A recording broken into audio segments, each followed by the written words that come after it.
99% of people are not willing to do what it takes to make their dreams come true. The Marines have a saying, everybody wants to go to heaven, but nobody wants to die. The center of bringing any dream into fruition is self-discipline. You know, something as simple as food and eating. It's not about your body as much as it is about your mind. It's getting command of your mind to be able to choose actions that are in your own best interest. Every day we are choosing that's not in our own best interest. So if the world is attacking you and the world wants to fight you and the world's trying to hold you down, so you're gonna kick yourself in the balls? So you're gonna stop yourself from getting what you dream. And I think the word discipline has kind of gotten a bad name. We think about it in terms of punishment. I'm not talking about discipline in that way. I'm talking about discipline in the sense that you forego immediate pleasure for the exchange of long-term self-respect. I believe that self-discipline is the definition of self-love. That when you say that you love yourself, that means that you have behavior towards yourself that is loving. Self-discipline is the center of all material success. You cannot win the war against the world if you can't win the war against your own mind.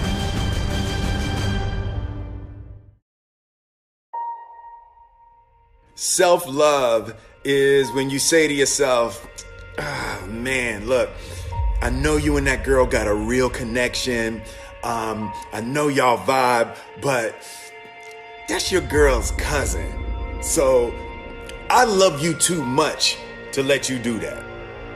It's like you say to yourself, hey man, look, I know you want to eat that pizza and it'll be really good, you know, but I can't let you eat that, man, because if you eat that pizza, you're going to feel like shit, you know, and I love you too much to let you eat that.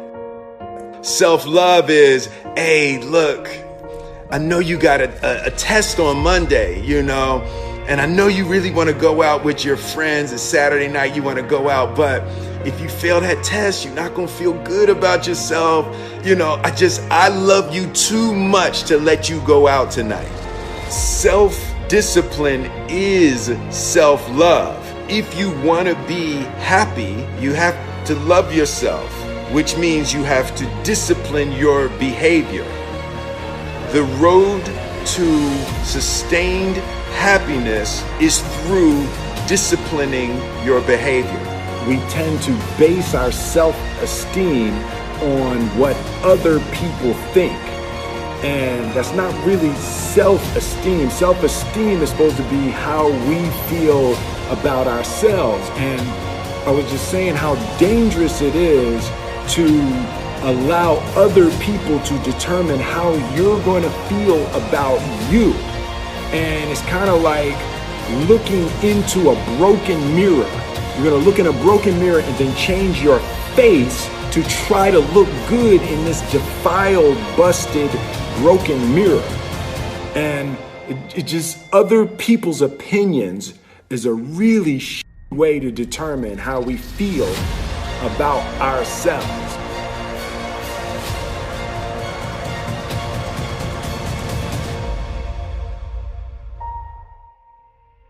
It don't matter whose fault it is that something is broken if it's your responsibility to fix it. For example, it's not somebody's fault if their father was an abusive alcoholic, but it's for damn sure their responsibility to figure out how they're going to deal with those traumas and try to make a life out of it. It's not your fault if your partner cheated and ruined your marriage, but it is for damn sure your responsibility to figure out how to take that pain and how to overcome that and build a happy life for yourself.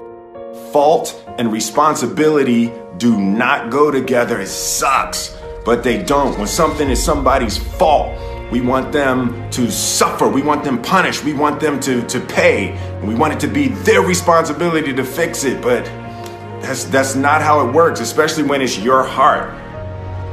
Your heart, your life, your happiness is your responsibility and your responsibility alone. As long as we're pointing the finger and stuck in whose fault something is, we're jammed and trapped into victim mode. When you're in victim mode, you are stuck in suffering. The road to power is in taking responsibility. Your heart, your life, your happiness is your responsibility and your responsibility alone. You can make a person smile, you can make a person feel good, you can make a person laugh, but whether or not a person is happy is deeply and totally and utterly out of your control. The prerequisite for spending time with any person is that they nourish and inspire you. They feed your flame. Look at your last 5 text messages. Are those people feeding your flames or dousing your fire? Put your phone down for just a second and look around. Look to the people around you. Are those people throwing logs on your fire or are they pissing on it?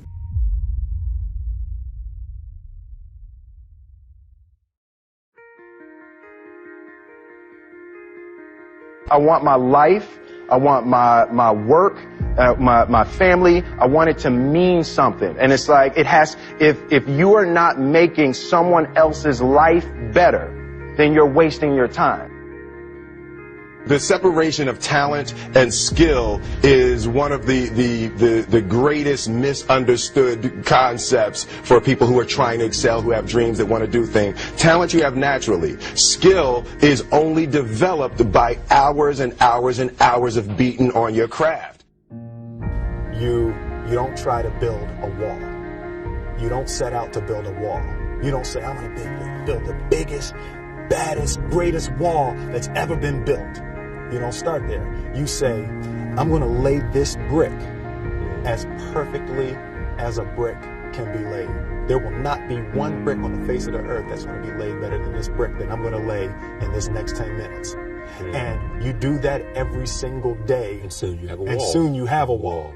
And I think psychologically, the advantage that gives me over a lot of people that I have been in competition with in different situations is it's difficult to take the first step when you look how big the task is.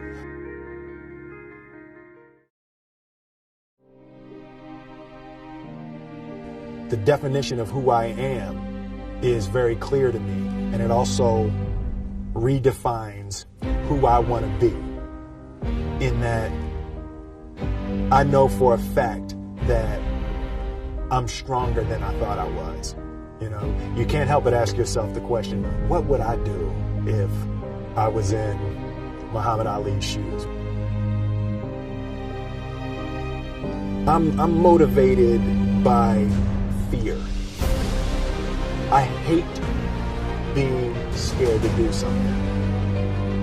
And I think what developed in my early days was the attitude that I started attacking things that I was scared of. Why were you scared in your bed the night before? What do you need that fear for? Just don't go. Why are you scared in your bed 16 hours before you jump? Why are you scared in the car? Why could you not enjoy breakfast? Fear is fear of what? You're nowhere even near the airplane. Everything up to the stepping out, there's actually no reason to be scared. It only just ruins your day. You don't have to jump. And then in that moment, all of a sudden, where you should be terrified is the most blissful experience of your life. And God placed the best things in life on the other side of terror.